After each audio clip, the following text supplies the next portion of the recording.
It was a dark and gloomy Tuesday night. The hospital hallway was empty, with nurses and doctors busily at their stations attending to their obligations. Not a single soul was in sight. Then the dark green curtain of the emergency room rises to gust of the wind, revealed two bodies, one a police sergeant who met his fate at the hands of armed robbers who shot him 3 times to the head, and that of a gymnast who broke his neck while doing cartwheels in a competition. Both these men were alive just a few minutes ago when they were brought in, but now they are lifeless with eyes open as if they were trying to fend off an invisible force to prevent it from taking their souls.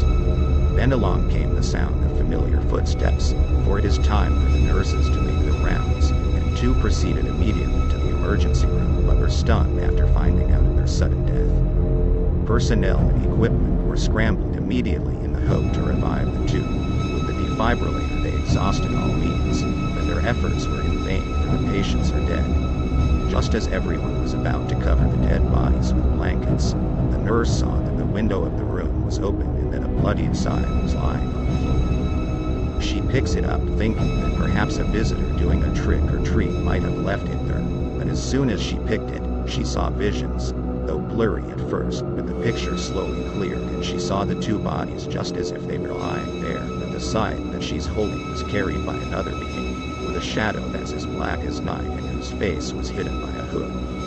The being stabbed the 2 bodies, and in the nurse's eyes she saw that which seemed to be their souls were wailing out from their once alive bodies into the being's hand.